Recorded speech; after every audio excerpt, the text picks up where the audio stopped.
All right, guys, welcome to another video. Today we're going to talk about William Wallace. So I'm actually going to end up skipping him. And first I have to acknowledge, I was hyping him up. I thought him and Lucio was going to be the best March in the game. I think I was wrong. I think it actually still is Lucio Alex. Now, what actually changed my mind? Obviously, he's been out for 5 days, and then we have field fighting, not dueling, but actual field fighting with him. I want to give credit to Big Kane because he's the source where I got a lot of this info. He's busy in KVK right now fighting, doing leadership stuff, and trying to make videos. So I was kind of waiting for him to post his video, just because I wanted to give him credit, but I don't know when that's going to happen. So I'm just going to release this video now. But from the data, right, out of the trades, Luce Alex traded better than Luce William Wallace, which traded actually better than William Wallace primary with Luce secondary. I had a feeling this commander wasn't going to be as good after Big Kane discovered this in the reports, like on the first or second day he came out when he was testing it. So this skill right here is very, very crucial to William Wallace, his third skill line in the north. Right, when it's maxed, whenever this commander's troops deals smite damage with a damage factor greater than 1,000, there's an 80% chance that the damage will be increased by 20%. So what he actually found out was when you have Luce primary and the AoE is hitting targets, only one of the targets is actually taking 40% extra damage, right? So what that means is, if you can imagine, let's just say the damage factor is 1,000, right? And you're hitting 2 targets, right? Instead of both targets taking 1,000, it's going to lose 15% for every additional target hit. You'll actually be dealing 850 to 2 targets. So if that's the case for AoE commander, only that 850, because you're hitting 2 targets, only one of the 2 targets is actually going to get the 40% increase. Whereas before I thought, okay, if you hit 5 targets, all 5 targets you hit, that AoE was going to get the increase. This skill there's no way we could have known this until you actually test it. But if that's the case, this actually works way better for a single target damage as opposed to AoE. Because when you hit an AoE, right, you're essentially doing 3 or 5, whatever the AoE is, like much smaller damages. And only one of them is going to get boosted by 40%. You would much rather just have this primary skill, 2400, boosted by 40%. Now, I talked about this in a few videos in the past, right? When you have a single target and an AoE commander, ideally, if you can make it work, you want the AoE commander to go first, because when the AoE commander goes first, the trades just do a lot better, right? That's the case with Luce Alex as opposed to Alex Luce.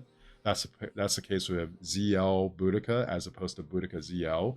And once you're kind of forced to actually have William Wallace as a primary, it takes away a lot of his damage output, or not even damage output, just the quality of the trades, right? The second one, I already talked about what I thought about rage manipulation, right? Everyone's like, oh, okay, the smite tree, the rage manipulation, very good, I think, in a duel and even in a rally garrison context.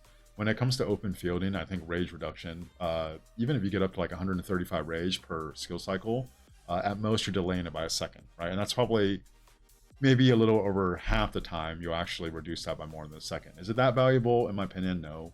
So this skill being the way it is, even though it was written in a very misleading way, I think largely contributed to why Luce primary, William Wallace secondary did not do as well as I think it's going to do, right? And then the other one is maybe, just maybe, we're actually underestimating how good Alex is, because when you look at Alex's kit compared to, say, Scipio's kit, it's no contest. It's not even close, right? But a couple things we'll just go over with Alex, right? One, he allows Luce to be primary, right? He also adds a crap load of attack, right? Just because this third skills gives 30% attack, but if he's secondary when Luce has active skills firing off, it's actually an additional 40% attack because this shield isn't active here. So essentially when Luce's active skill fires off, you get 70% extra attack. And also this little line right here might be a lot more valuable than we think it is, right? Their troop is immune to all damage reducing debuff. So like all damage, the most prominent one is ZL. There's a bunch of ZLs on the field. Every time their active skill hits, you just deal 15% less damage. Affects everyone else, but not a march with Alex in it, right? So having said all these things, maybe Alex is better than we thought he was. And I'm like the Luce Alex lover, right? And it's just shocking how well this march is holding up. Maybe that William Wallace's skill, which we thought was going to be really good, the third one actually ended up being a kind of a dud, honestly. It's very, very disappointing. Uh, is the Lucha William Wallace March still really good? Yes. But do I think it's better than Lucha Alex at this point? No, I don't. Right. So then the second question is, okay, well, is it still worth investing in him?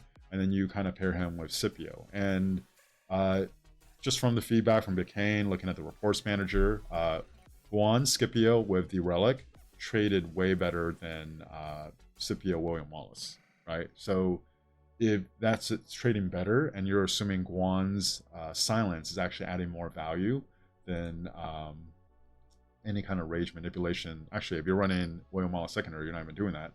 But then also this like shield that you're getting every other turn, then I would actually rather have Guan Scipio. So then where does that leave William Wallace? He would pair really well with Luce, but if he doesn't even pair as well with Luce as Alex does, then at this point it makes a lot more sense for me to skip him. So what I'm actually going to do with my gold heads that I was going to use. You can see right here, right? These are my 7 marches. Clearly my siege isn't done. And also I'm still running Mina, right? So I can actually max a commander and finish my Cordoba by the time we get fighting during our KVK. My plan right now, unless something crazy happens with the reports manager and that Lucia William Wallace March over the next few days, which I don't anticipate it will, I'm actually just going to finish maxing my Cordoba. I'm going to keep my Margaret at 5511 because I'm anticipating at some point I'll either be able to kind of slowly work on her in the dailies relatively soonish, or I'll just wait for the next engineering commander to come out, and then I'm actually going to max Belisarius, right? I think the natural pairing that I want to try out first with Belisarius is I'm going to run Joan with Belly as secondary, and then Nevsky William. I did joke around about tip touching before. I do actually just want to mess around and try running Belly William and just see how that march does. That's one of the beautiful things with the reports manager. There could be, theory crafting, all this stuff, but when you can compile every report you ever use with a commander pairing, essentially the stats are the stats, right? Or the results are the results. So I will mess around with those two, but regardless, I know those two will be really good.